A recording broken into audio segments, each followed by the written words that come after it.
So dear students, it is a question from force and laws of motion.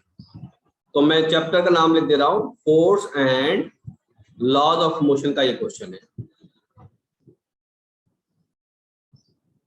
निकालना क्या है हमको? निकालना work done. What is work done? दे क्या रखा है हमको? दे हमें फोर्स और डिस्प्लेसमेंट कर्व दे रखा है। क्या बात समझ में आई? वर्क डन कैसी क्वांटिटी होती है? वर्क डन स्केलर क्वांटिटी होती है, लेकिन ये याद रखिए कि वर्क पॉजिटिव और नेगेटिव हो सकता है। बात समझ में? जिस चीज के ऊपर वर्क किया जाता है उसकी एनर्जी बढ़ती है, और जो चीज वर्क करती है उसकी एनर्जी घटती है। तो वर्क पॉजिटिव नेगेटिव जरूर हो सकता है, हालांकि ये कैसी क्वांटिटी होती है? ये स्केलर क्वांटिटी होती है। ठीक है, हमको ये जो कर्व दे रखा है, जरा इस कर्व को ध्यान से देखिए। ये कर्व ऐसे चल रहा है और फिर ये ऊपर की तरफ गया और फिर ये नीचे की तरफ आया, यहाँ जीरो पर आ गया और फिर ये नीचे की तरफ आ गया। ठीक है, तो ये कर्व जो है वो ऐसे मूव कर रहा है और सारी की सारी स्ट्रेट लाइन्स हैं, यानी कि ट्रेपेजियम बन रहे हैं या ट्राइंगल्स बन रहे हैं। क्या मेरी बात समझ में आती है? ओके, अब ध्यान से जरा देखिए कि अगर हम एरिया निकालें, क्योंकि वर्क डन किसके बराबर होता है? वर्क डन बराबर होता है फोर्स और डिस्प्लेसमेंट का डॉट प्रोडक्ट। क्योंकि ये बात बताई नहीं गई है कि इन दोनों का डायरेक्शन क्या है, आपको ग्राफ दे रखा है, तो ग्राफ का जो एरिया है, ये जो एरिया है, सिर्फ इसको कैलकुलेट कर लीजिए आप पॉजिटिव और निगेटिव ध्यान में रखकर, तो आपको क्या मिल जाएगा? आपको वर्क डन मिल जाएगा। तो एक एरिया तो ये निकलेगा, ये रेक्टेंगल का एरिया निकलेगा। एक एरिया कौन सा वाला निकलेगा? एक एरिया ये वाला निकलेगा, ये ट्रेपेजियम का एरिया है। क्या मेरी बात समझ में आ रही है? एक एरिया कौन सा वाला एरिया निकलेगा? एक एरिया ये वाला, इस ट्राइंगल का एरिया निकलेगा।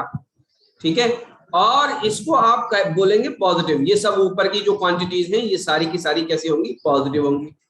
फिर एक एरिया आपका ऐसा भी निकलेगा जो बेसिकली निगेटिव है। ठीक है, इसको मैं ब्लैक से बता रहा हूं, ये वाला एरिया, ये वाला, ये बेसिकली कैसा है? Area negative. क्या मेरी बात समझ में आ रही है? जरा इन दोनों एरिया को ध्यान से देखिए, एक तो ये वाला एरिया और एक ये वाला एरिया। इन दोनों की बेस कितनी है? बेस दोनों की 1 है। इसकी भी 1 है, इसकी भी 1 है। इसकी हाइट कितनी है? इसकी हाइट है 15, और इस वाले ट्राइंगल की कितनी हाइट है? इसकी भी हाइट 15 है। तो एक पॉजिटिव है, एक नेगेटिव, यानी इन दोनों का एरिया तो कैलकुलेट ही मत करिए आप। बात समझ में? इम्तिहान के अंदर यही तो चीज होती है कि क्या काम आपको करना नहीं है, तो आपको कौन सा एरिया कैलकुलेट करना है? सिर्फ ये वाला एरिया कैलकुलेट करना है। मैं सारी चीजें अभी इरेज करके दोबारा आपको दिखा देता हूं, जिससे आपके समझ में आ जाए बातें। ठीक है, आपको बेसिकली करना क्या है इस क्वेश्चन के अंदर?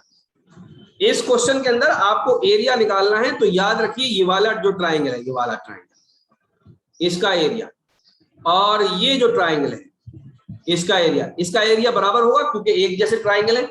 एक पॉजिटिव ट्राइंगल है इनमें से, एक कैसा ट्राइंगल है? एक पॉजिटिव ट्राइंगल है, एक का पॉजिटिव एरिया है, और एक का एरिया कैसा है? एक का एरिया नेगेटिव है।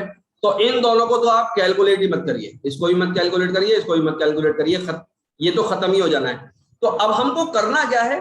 हमको करना है इस ट्रेपेजियम का एरिया और इस रेक्टेंगल का एरिया। ये जो एरिया होगा बेसिकली यही वर्क डन होगा। क्या बात समझ में आ रही है? ओके, तो मैं इसको नाम दे देता हूं 1। मैं थोड़ा सा मिटा देता हूं जब चीजें ज्यादा समझ में आएंगी आपके। ठीक है, तो हमको किस किस का एरिया निकालना है? हमको जिन फिगर्स का एरिया निकालना है, एक तो वो ये ट्रेपेजियम, ठीक है, इसको मैं नाम दे देता हूं B।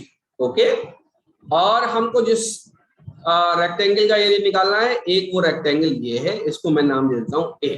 तो हमको बेसिकली A+B चाहिए, और यही बेसिकली वर्क डन हो जाना है।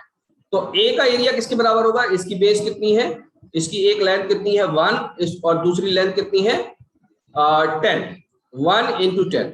1 पे बेसिकली क्या है? मीटर है, और 10 पे क्या है? न्यूटन है। तो न्यूटन मीटर वर्क डन होता है, प्लस B। इसका B का एरिया कैसे निकलेगा?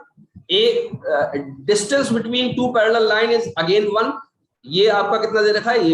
ये आपका 1 है। जो नॉन पैरेलल लाइंस है वो कौन कौन सी हैं? वो हैं 10 और 15, और इनका हमको मीन लेना होता है। क्या बात समझ में आ रही है?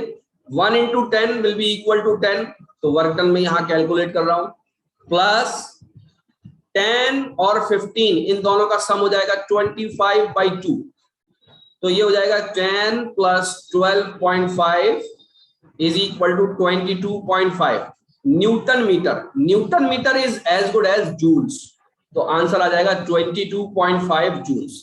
क्या बात समझ में आ रही है? अच्छा क्वेश्चन है, इसको याद कर लीजिए। This is the answer.